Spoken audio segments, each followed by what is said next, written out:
SSRIs and Nutrients. SSRIs, very important antidepressant that is critical in helping a lot of people come out of some really dark places. If your options are real dark thoughts or SSRIs, that's not a hard question. But a lot of people still end up feeling foggy or without energy, kind of flat, emotionally numb. There's always the question of, is the drug not working or is there something else going on? We're going to talk about that today.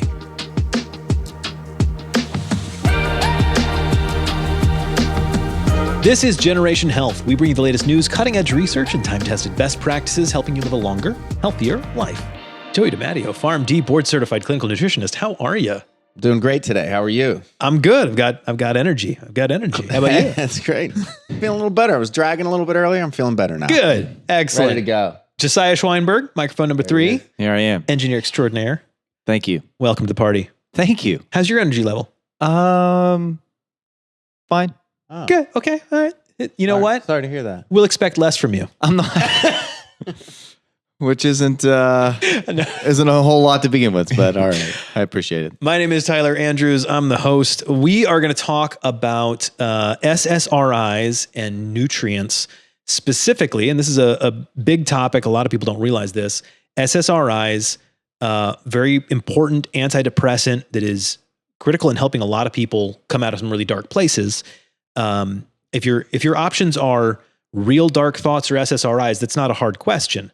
But a lot of people still end up feeling foggy or without energy, kind of flat, emotionally numb. And so there's always the question of, is the drug not working or is there something else going on? We're going to talk about that today. Yeah. And I think like you're saying and alluding to, this is not one of those podcast episodes that's, hey, SSRIs, they're bad. Here's why. Right. This is no judgment on SSRIs. Like Tyler said, they do help a lot of people with depression. They do also help that this is thought of a lot less, but they help a lot in anxiety and people that have, phobia, everything from phobias to generalized anxiety. So this is not, meant to bash them. This is, you're on them for whatever reason. Many people are. We'll get more into that. What maybe can you do nutritionally, and what is the science behind that in terms of the link between these two? Okay, so let's get into this. SSRIs, how do they work? Let's start there. Yeah, so they block serotonin reuptake. So basically, neurotransmitters are sending signals between neurons. They keep more serotonin in the synapse, which is that area between them. Okay. So what the key thing is to make serotonin, you need L-tryptophan, an amino acid. You need B6, you need folate, you need B12. To break it down, you need methylation, which is done via those nutrients mentioned, SAMe also. So SSRIs, they actually increase demand on these pathways. It's not kind of a cheat. They actually increase the demand on these pathways. Okay, so you have to have more of all of these different vitamins and minerals to give your body what it needs in order to really take advantage of this. Correct. Okay. Yes. I mean, 30 to 50% of people do not get full remission. There's obviously a lot of reasons for that, and there's a lot of work that needs to be done to get remission from anxiety and depression. But we're dealing with a significant amount of people that are on a medication and not getting the relief that they're hoping for. So is this the complete answer? Of course not. Is this potentially, if you fall into that category, if this maybe fits you, that it's kind of not helping a lot, or I'm having some side effects even to maybe mitigate some of those? That's the point of this. All right, so this is critical stuff. So let's get specific. What are, you said the breakdown is methylation. Yes. Okay, so let's talk about that. And that's a key thing too, because we hear methylation and it sounds like it's this just crazy word. Exactly. And the reality is it's folate and B12, allowing you to methylate and process these neurotransmitters. So big fancy word. It's definitely become a buzzword. It's really folate and B12. All right. They're required to make serotonin as well as dopamine and norepinephrine. And that is important, and we'll get there. There was a study in the Journal of Clinical Psychiatry in 2009 that showed low folate levels led to poor SSRI response. Makes sense. Okay, there was one done in 2003, And SSRIs are linked to lower folate and lower B12. Wow. Is it chicken or egg? We don't know. This is, again, not to be the complete picture, but there's a major link, okay?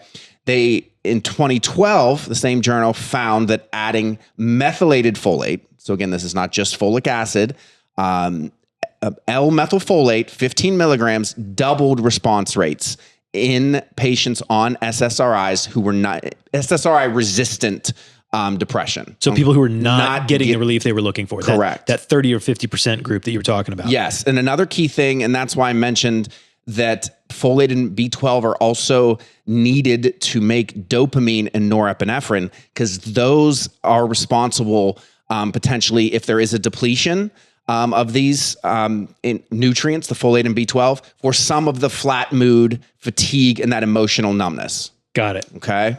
All right. Okay. So that's the methylation end. Tell me about, you mentioned CoQ10.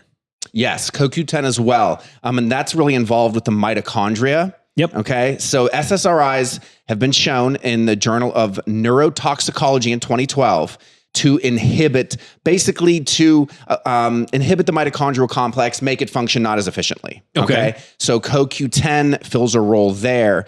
In terms of the low energy, the motivation, the can't get going type of side effects that you see. Got it. And they found in 2013, a study showed that CoQ10 improved depressive symptoms. Great. And that's in patients with SSRI that are on SSRIs already. So again, is it chicken or egg? We're not quite sure, but we're seeing a link, and we're seeing it, using nutrients that are pretty basic, pretty commonly used, have other benefits and no side effects, and very limited to no side effects. Sure. Okay, well, let's keep rolling. What are some of these others that are useful in this whole string? Yes. So this is critical as well to your overall well-being. Again, when we're talking about anxiety and depression, there's so many factors that are going into this. So sleep is also a big one to your overall mood and well-being, especially when maybe you're having the side effects of low energy, fatigue, etc. So serotonin needs to convert into melatonin for you to have melatonin and to help your sleep-wake cycle, okay? SSRIs, by their mechanism of inhibiting that reuptake, disrupt this conversion. Oh, wow. So there's actually, lower levels of melatonin, insomnia, circadian disruption. You're waking up at odd times, etc. That's all. There's also been found to a link in that way with sexual dysfunction. Yeah. I don't quite get the mechanism, but they did a study that showed melatonin reduced SSRI associated sexual side effects. So it could just be the overall well-being. Yeah. But again, we've seen that. Well, and depression or anxiety or whatever, if you're not sleeping well, things aren't going to improve. Yes. It's so critical for everything. Okay. What else? So we also have omega-3s. Okay. So a lot of, and I think what's interesting about Makes this sense. too is, it may not just be one supplement or one nutrient, or maybe it's not methylation, but there's multiple things that can kind of come into play. So omegas, we've had, there's some studies that are conflicting, that you'll say maybe this one study showed that omega-3s help with depression. Some studies say that it doesn't. And so when you see things like this, you can see, hey, there's some, potential deficiencies here, maybe with a diet, or with methylation pathways, et cetera. And so maybe one is going to help, one's going to work. So omegas are needed for the health of the serotonin receptor itself.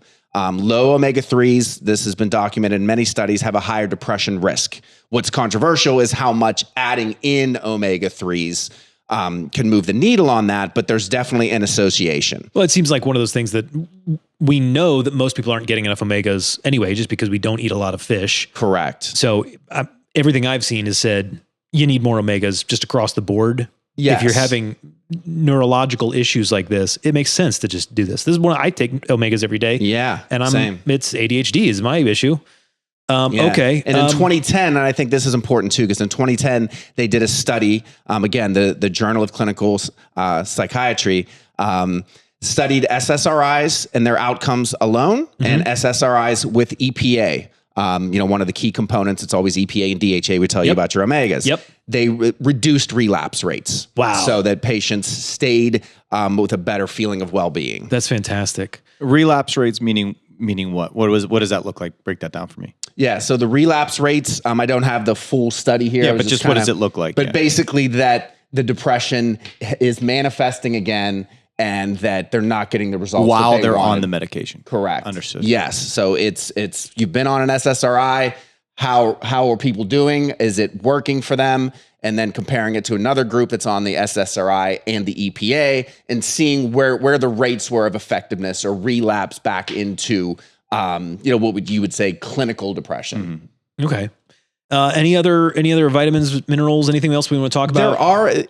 It has been shown zinc, magnesium, vitamin D. There are links. Mm-hmm. Also, SSRIs have some antimicrobial properties, potentially some interplay with serotonin in the gut. Those aren't as well established. So I think I'll kind of stick to the main ones, but there's a lot out there that studies are showing that low levels of nutrients are common in the medication. So like you said, chicken or egg is kind of beside the point. It looks like folks with SSRIs often have substantial, significant vitamin and mineral deficiencies, and without sufficient amounts of those things, none of this stuff is going to work properly. You're going to be just dysregulated all the way down. Correct.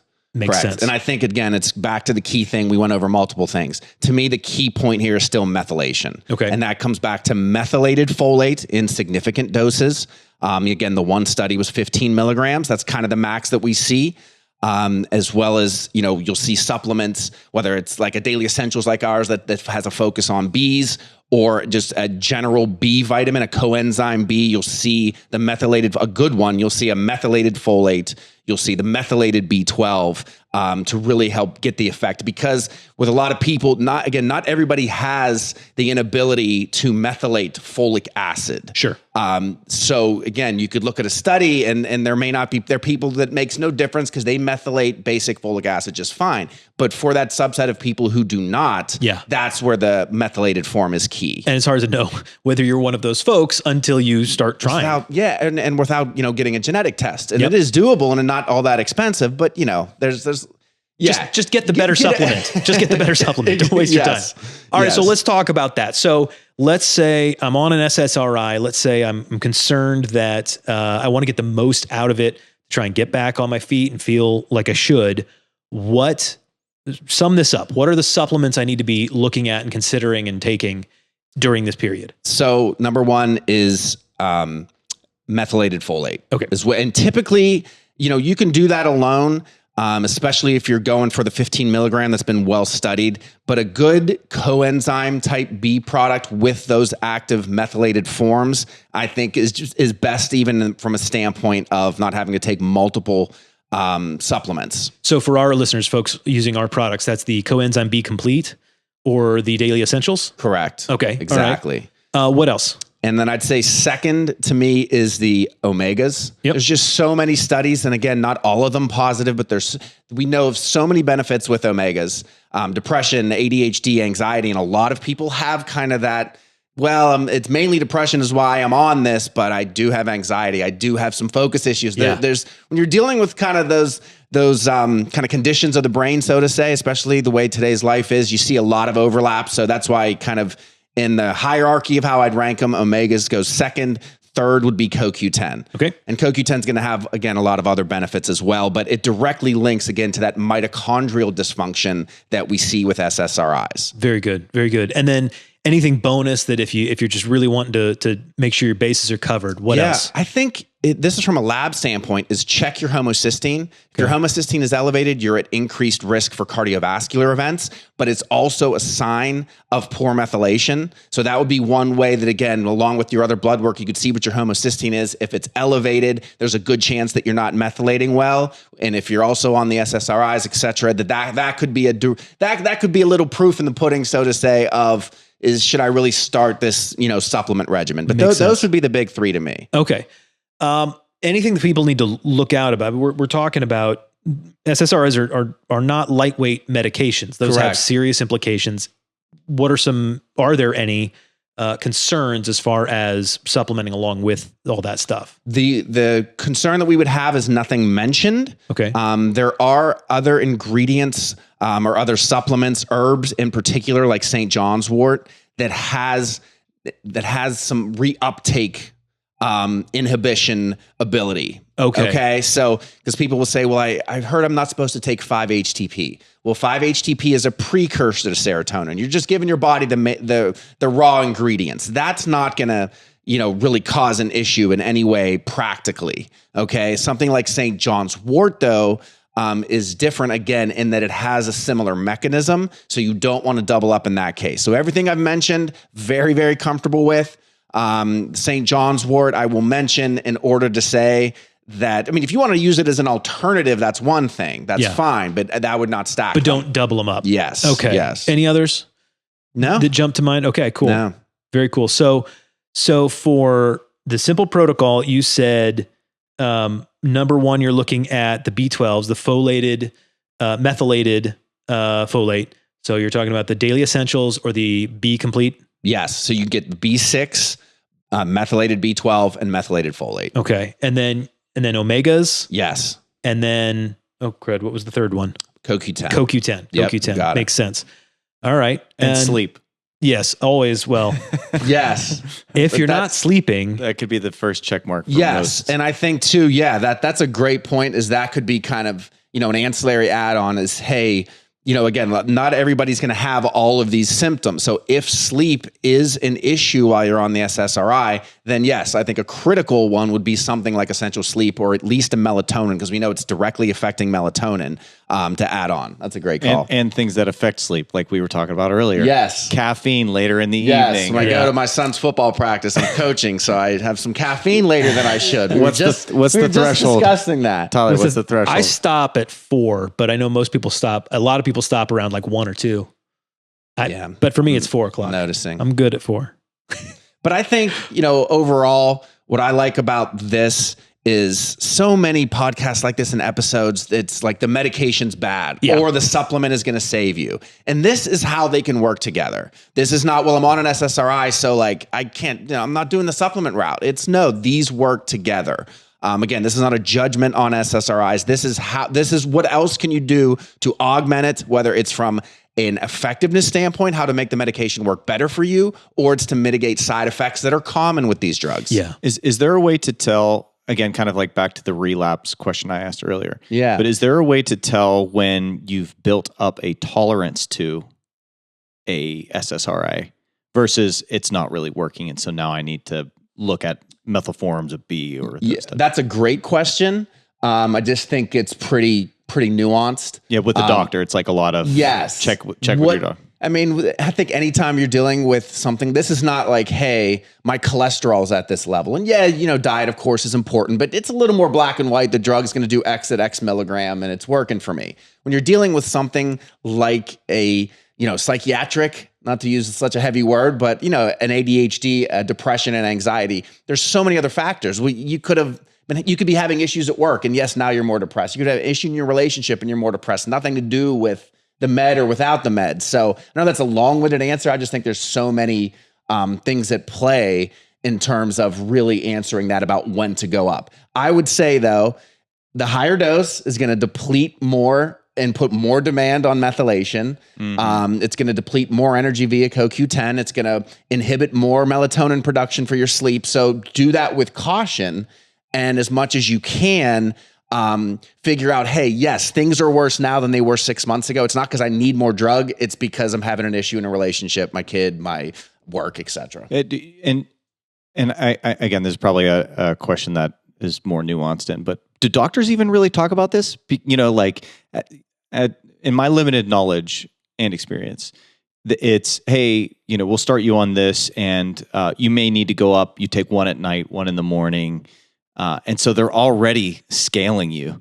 So when it do they have a threshold? Not to kind of like go back, but hey, once you're at 3 or, whatever. No, that's a good question. I think the part to understand is, for example, a medication like Zoloft, very common. 25 milligrams is the lowest dose. It's not really effective for depression or anxiety. So if your doctor starts you on that, that's really, in the vast majority of cases per studies, a starting dose. So you may say, hey, that right away they bumped me up, or like you're saying, they told me to take 1, now I'm taking 2. That's because 50 is what they really want you on. Does that make sense? Now, where the questions come in is 50 to 100. So now you're at the low end of the therapeutic range versus the 100's the high end. That's where it gets more complicated. But a lot of times, those initial dosing regimens are just to get used to the medication so that you don't have side effects that are preventable in severity or in existence. So it's a titrated Yes. So that's a good question, but that part of it I can answer. And then to the meat of your question, again, how do you know if, 50 to 100, that's where it gets complicated. Yeah. And they don't, doctor, I mean, would they recommend like, oh, well, you need to be taking methylforms of B? Like, would they get that? Would they give that advice that we're giving on this podcast? Hopefully. No, well, that's what I'm saying. Like, I don't. There's technically Deplin is a kind of a medication or a medical food version of L-methylfolate 15 milligrams. We dispense it on occasion. We do. And now there's generic forms of it, so it's a little more accessible. It's just one of those things that because it's a little more alternative, you have to be a little more plugged in. But we see traditional medical doctors recommending it, yes. At the scale that maybe is appropriate, in my opinion, no, but it's out there with traditional medical doctors. It's out there. Pretty wild that basic nutrition, like, hey, you need to get enough B vitamins, is considered alternative. It is. And again, I kind of like looking at the mechanisms. It's not just kind of out there. It's like, well, just take B's because they help. Well, why? I like knowing why. This is why. Yeah. Yes. Well, that's what I'm asking because like the approach that you're taking, which I appreciate, is like, hey, this is not bad. And here's how the two of them can work together. I'm just curious if other medical providers or doctors would have that same approach. I know. Where they may leverage more, the drug then. Our listeners are getting it right here. That's what I'm saying. Good. Like, it's all good. Yeah. Yeah. I mean, our goal always is to try to present the information in the most balanced way that, we're not, yes, we have a website and supplements. We believe in them. I believe in them, but I also believe in medications. And I really like where you can draw the nuances and where you can see how they can work together like this. That's why this really struck me. So we need to share this episode. Please. Get the word out. Please. Ideally work together. Medications, supplements, nutrients, diet, work together, not against each other. Absolutely. And to that end, if you want to pick up some of these supplements, please go to our website, askjoedimatteo.com, askjoedimatteo.com. That website is where you can get the methylated folate and the daily essentials and the omegas and the CoQ10 and anything else. We've got it all on the website. Highest quality you can get. They're all excellent. So we are going to talk about, this is fantastic news. This is an article from the New York Times. Peanut allergies have plummeted in children, study shows. Food allergies in children dropped sharply in the years after new guidelines encouraged parents to introduce infants to peanuts, a study has found. For decades, as food allergy rates climbed, experts recommended that parents avoid exposing their infants to common allergens. But a landmark trial in 2015 found that feeding peanuts to babies could cut their chances of developing an allergy by over 80%. In 2017, the National Institute of Allergy and Infectious Diseases formally recommended the early introduction approach and issued national guidelines. The new study, published in October in the journal Pediatrics, found that food allergy rates in children under 3 fell after those guidelines were put into place, dropping to 0.93% between 2017 and 2020 from 1.46% between 2012 and 2015. That is a 36% reduction in all food allergies, driven largely by a 43% drop in peanut allergies. The study also found that eggs overtook peanuts as the number one food allergen in young children. I guess, but this article and these studies are just showing us that the younger we give kids Reese's peanut butter cups, the better off everyone will be. That's what I took from it. Basically. Yeah, Awesome. I love Reese's peanut butter cups. Awesome. Yeah, I love them so Who much. I made a song doesn't? about it. Reese's Pieces. It's true, you did. What is the point of this? Obviously, this is not a simple matter of just everybody needs to give their kids peanuts all the time. What's going on? Yeah, so here's kind of just like the chronology of what happened. So we'll call it phase 1 before 2015, and it really started in 2000. There was we'll call it the avoidance era, where highly allergenic foods like peanuts, eggs, even shellfish, etc. Let's just avoid those because there's a chance you get an allergy to it. So let's avoid them. It makes sense, especially prior to when a child can say, I don't feel good. Why is my tongue swelling? Yes. Things that would help somebody to realize, oh, there's a problem. We need to go to the hospital. And those are difficult things to do, kind of controlled random moving forward, so that, trials. So they figured this was the best course of action. So in that time, though, national peanut allergy rates went up 3 to 4 times between the 90s and 2010s. By the 2010s, 2% of all U.S. children had a peanut allergy. So what then, as we were unpacking this, as scientists were unpacking this, they could then see that maybe a lack of exposure promotes the sensitization. Wow. So kind of phase 2 was early peanut intake for high risk infants. Okay. So essentially they would advise that you would test for peanut allergy. And particularly in people, in children with eczema was a good way, or an egg allergy. Eczema is one you can kind of see right on the skin, and so then they deduce that infant would be high risk. So they would test for peanut allergy specifically in somebody that's high risk, and if it was negative, then only then would they recommend introducing peanuts, or that's around 4 to 6 months. Okay. So that again was phase 2, where peanut exposure was recommended only for high risk, and they did find there was some success there. There was about a 33% drop in not only the relative amount of peanut allergies, but in all IgE mediated allergens. So there was a 33% drop in peanut allergies and 30% drop across the board, anything related to that IgE hypersensitive reaction. What is the IgE? What is that? Yeah, so I guess we'll back up and just mention what IgE mediated allergies are. They are the immediate allergic responses. Those are things that release histamine and cause itching, swelling, redness, all of those things you typically associate. Late phase, more severe, is anaphylaxis, throat closing, hives, etc. So IgE is kind of the technical term for highly reactive allergies. When you think of somebody being allergic to something, that's you're thinking of IgE. Okay. The more like kind of longer term ones are the ones that are a little more controversial, and there's more to unpack there. But that's when you think of, so I'm allergic to this ingredient, maybe in severe cases, EpiPens, that's what you're thinking of. Got it. Okay. So 33% drop peanuts, 30% related to anything IgE mediated. Wow. So phase 3 started around 2017, which was, so instead of just exposing high-risk infants to peanuts, expose basically all infants around that 4 to 6 month time. And they found that peanut allergies as a whole dropped by 43%. And again, there was also this correlating drop in any IgE-mediated allergies, which I think is key too. Yeah. So it's not only did we prevent this peanut allergy in a large number of these infants, but overall, for lack of a better way to say it, maybe the immune system is functioning a little more effectively in moderating. That makes a lot of sense. That's really cool. Okay, so this is the new standard? Yeah, so that is the current recommendation right now moving forward. So what's been done is now we can evaluate it. So from 2019 up until the time when this was published in 2025, we were able to do a randomized controlled trial to check the population level effectiveness of this. So within 5 to 7 years, since the latest, exposed every infant, peanut allergy prevalence in toddlers has been cut in half. Wow. That's remarkable and fantastic.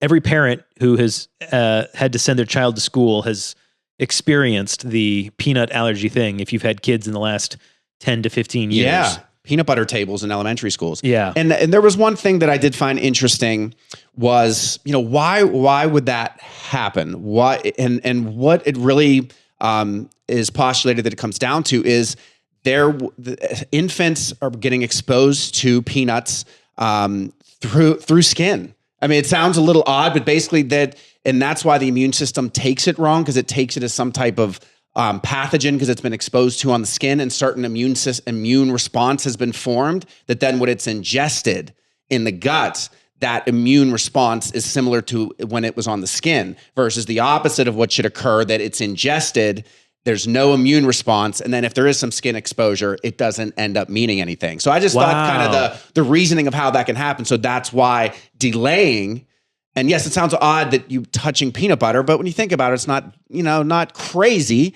in the course of your first 6 to 8, toddlers and especially if you're actively avoiding eating it, the likelihood that you're going to touch it isn't zero. Yes. So you've avoided it. Then you have this unnatural way that you first come in contact with it. Immune system responds. And then when it's ingested, your immune system responds that same way. Do we know why all of the IgE allergies came down with peanut exposure? Yeah, no, that's a great question. So I guess one way to think of it is kind of like I touched on before, but introducing peanuts early can change how infants' immune systems learn to react to foods in general. And it goes back to what I mentioned maybe about having some of these first exposures be in the air and on the skin. So you can think of an infant's immune system as a teacher in training. So the teacher or the immune system learns early that a broad array, in this case, something that can be allergenic like a peanut, food proteins in general are safe things that come through the mouth and that are food, not invaders through the skin and the air. So it actually builds a pattern of tolerance where the peanut exposure is, again, kind of training tolerance to the immune system early, and then it can spill over into foods like milk and to egg. Am I correct in thinking that allergies in general are typically inert substances, things that are not inherently bad, but for whatever reason, a person's body has decided this thing's bad, and it overreacts with a protective what is the word I'm looking for? Immune response. Yeah, and that immune response is learned and programmed in, right? And that's why the occurrence keeps happening. Okay. But I keep going back to what was interesting about the exposure and the way that it's exposed through the skin. That whenever you ingest it orally and in the gut, that the way that the immune system responds versus when it's on the skin. So even just how we look at a lot of the respiratory things that occur. And why certain, skin allergies occur. I just thought that was an interesting tie there. So. Absolutely. All right. Well, this sounds like fantastic news. What is the new suggestion for new parents? What is it that they should be doing with their kids? Yeah. The best way, I think, to implement this into your own lives, I would say, is to first look at the choking hazard aspect of all of this, right? Which is probably obvious for most people. So it's the delivery form that you're choosing. So thinned peanut butter from a safety perspective seems to be the best way to introduce this. This can be mixed with a little bit of hot water, breast milk, formula, and, stirred until the consistency is just right. And then they make like peanut powder that you can also use, and turns it basically into familiar puree. There's puffs, I think, as they get a little bit older, the peanut puffs, which a lot of other countries are famous for using. These dissolvable puffs are pretty easy for them to use since they dissolve readily with a little bit of water. The goal here, I think, as far as amount and frequency goes, is to just be consistent. You can think of just doing 2 grams of peanut protein 2 to 3 times a week, as opposed to measuring that out. You can just think of it as what would look like 2 teaspoons of peanut butter per serving.